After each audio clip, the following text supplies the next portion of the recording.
for joining us today on our Position for Purpose Conversations with Colette Marie podcast. I'm your host, Colette Marie. Yes, our podcast is for women of faith who struggle to see God in the places of pain and hardship and who need a reminder, a gentle reminder that right where you are, God will use you in the mess, in the hardships, in your most challenging times, in your heartaches and in your pain.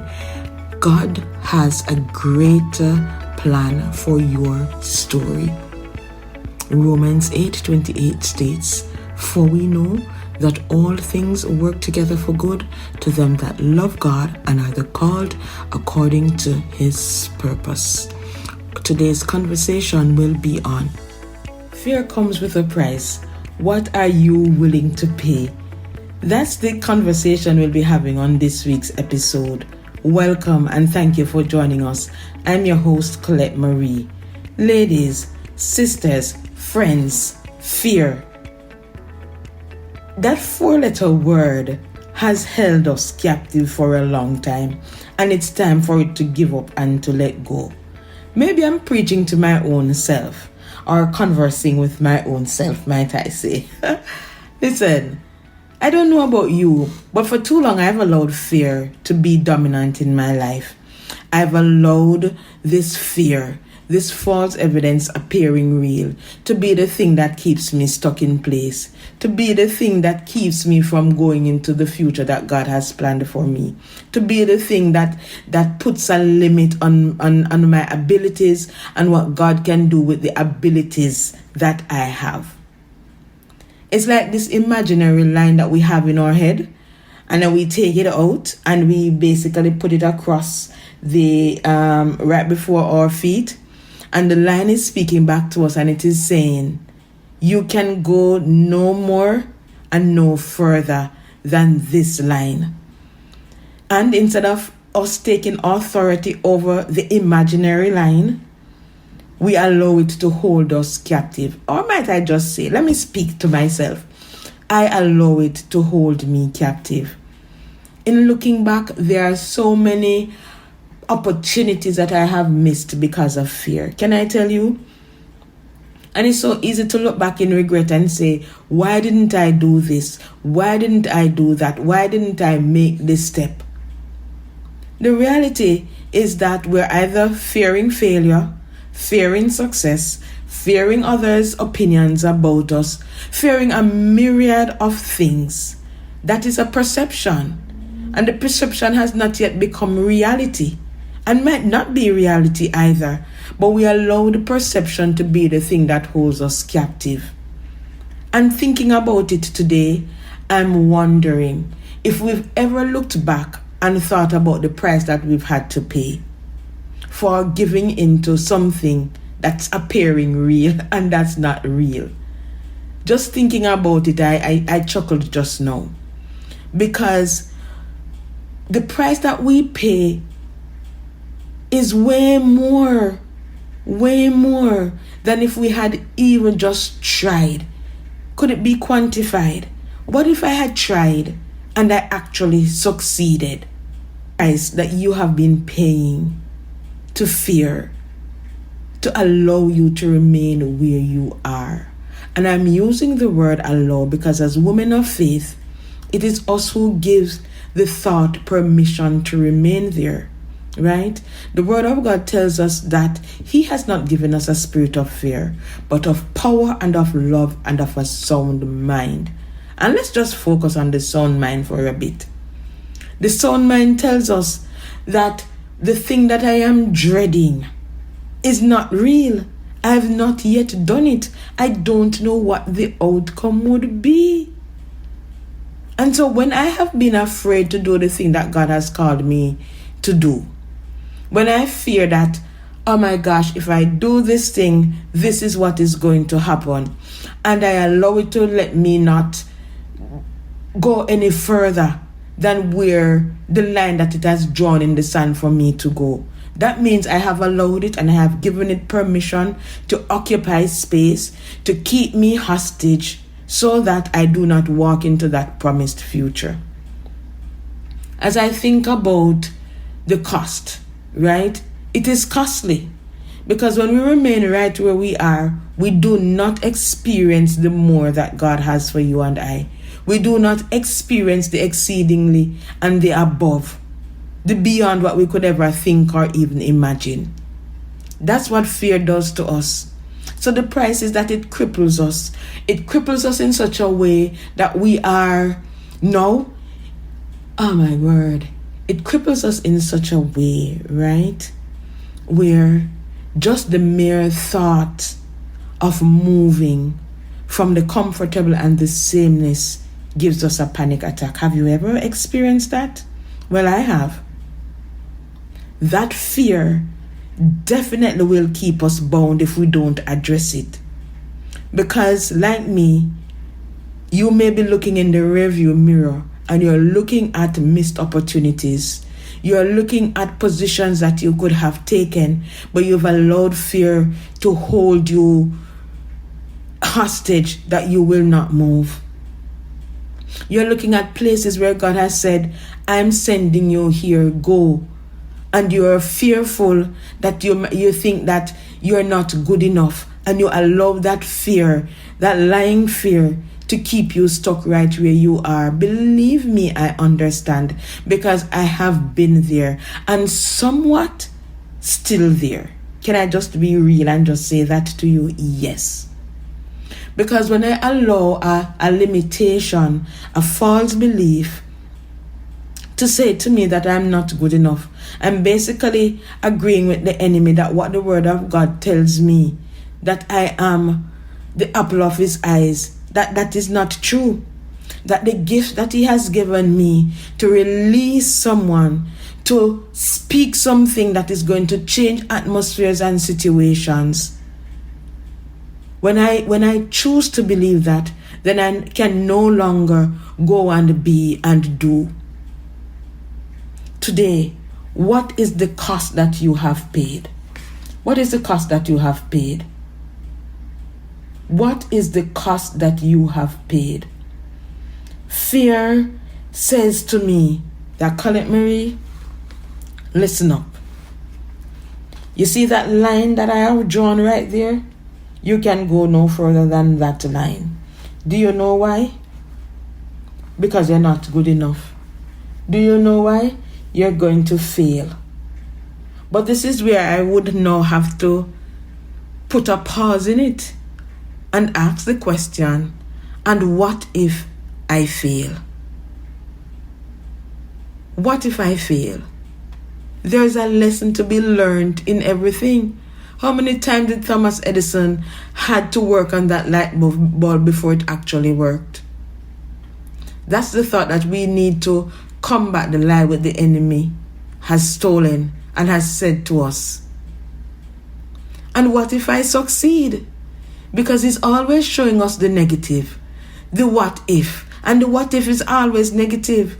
It's never ever something that's in the positive. And so we're giving space to something that's not real, and that's a lie, and that's always in the negative. What if we were to flip that script? What if we were to say, oh yes, I hear you. You're saying, what will happen when you fail? Now I'm going to say to you, what would happen if I succeed? It means that if I succeed, God's plan for not only my life, but for the lives of those who I'm called to serve, it will come to fruition. It will come to pass. Why? Because I have chosen not to give in. I have chosen to believe whatever things are true, whatever things are just, and whatever things are of a good report. The good report says, Colette, you may fail, but you will get better. As you fall, get back up and try again. Colette, remove that imaginary line. Colette, step over. Because if you do not step over, you do not know what is beyond the line.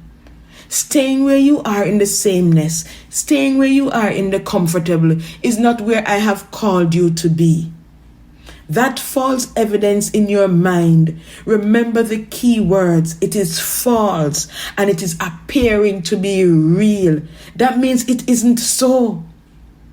So when we are caught in a space of believing something, or believing something that someone has said about us, that has caused us to limit what we know God has said, and we know that what God has said is true, and it is life-giving and life-bearing, then we are able to strongly say, fear is not my future, God is. I will not be held captive to something that I have to give permission to take control over me. No, I am in charge. I have the authority because that is what God has given me. John Maxwell states that courage is not the absence of fear. So there's nothing that we will do now or ever will do that we will not have a level of fear. However, the difference will be what will we use the fear to do. Might I suggest to us that we can use the fear as fuel? Of course we can. We can use the fear as fuel to push us into our destiny, to push us into our purpose, to push us into what God has called us to be and to do. As I think about my own life, and I think about the spaces where I have allowed the fear of what I think people will say to hold me so captive. There's so many times that I have done that, and it has cost me. It has cost me something, because sometimes people will not give you another opportunity because the opportunities that they have given to us, we have messed it up. So we ask for the opportunities, we're giving it, but there's a tape in our heads that's playing, that's saying, you can't be this, you can't do that, you can't say this. And we allow the opportunities to pass us by. Today, I am coming to you and I am saying to you, my sisters, that I know it is not easy. I can guarantee you that it is not easy to push past the barriers. But one thing I do know is that when we go to God and admit to Him that, Lord, the thing that you've called me to do, I'm fearing doing it. I'm fearing the sound of my voice. I'm fearing what people will say, what people will think. I'm afraid, Daddy, of stepping out because I don't know what is at the end of my steps. Trust that He already knows your fear. Trust that He's just waiting on you to come to Him with the fear, because He has a solution. He had a solution for me, and He has a solution for you. Each time I'm to step out to do something, there is a fear that holds me back. There's a limitation that comes. And every time I yield to that, I am missing out on something. And I know it's not easy to hear that when we remain stuck right where we are, that we're missing out on something. I know it's not easy. But can I tell you something? Maybe I'm here today to encourage you, to say that what God has called you to do, what God has said and purposed for you to do, that you need to step out in faith, that you need to push past the fear, that you need to say, even if I fail, I am going to try. That even if you think I am going to fail, there is a high probability that I will succeed. And what then? What difference can I make in the life of someone who may be undertaking the same move that I'm planning to undertake? I can now look back and say, do you know that I have been right here? Yes. And I listened to the tape so long that I had to decide that I'm going to erase that tape and replace it with, I can do this because God is with me and I am going to make a step. I am determined that if I fail, I'm going to get back up. And if I succeed, I'm going to tell someone else that you can do it. Just try. Yes. So today, may I encourage you, as you are about to embark on the thing that God has called you to do, and you are concerned, you are fearful about stepping, I am here today to say to you, let's move together. Let's step together, because God has not given us a spirit of fear, but of power. Power means we are depending on Him to infuse us with that power to move and to do. Love means that it casts out all fear, right? So that is going to cover that, and I am going to move in power, I'm going to move in love, and I'm going to move in a sound mind that says God is with me. I can do this. Today, I don't know where you are in your journey. I don't know if you may be looking back and you may be filled with regret at the different steps that you could have taken, but you didn't, because you allowed fear to be the dominant factor in your life. Can I speak to you today and let you know that you have a second chance? Yes. So the chance that God is giving you now, grab a hold of it. Make a difference. Grab a hold of it. There's something that He has called you to do, and He is waiting on you, because there are others who are waiting on you as well. So today, may I encourage you and remind you that fear has a price and you have to pay it. You are the only one who can determine what that price is. A missed opportunity. How beneficial that would be to you and the legacy you want to leave in your generation. If you enjoyed this week's episode and found the value in it, would you consider liking, subscribing on either Apple, Spotify, or iHeart Podcast? Share with a friend or leave a review on the show. You doing that helps to allow other persons to find this podcast and also make it be a blessing to them. Looking forward to see you next week.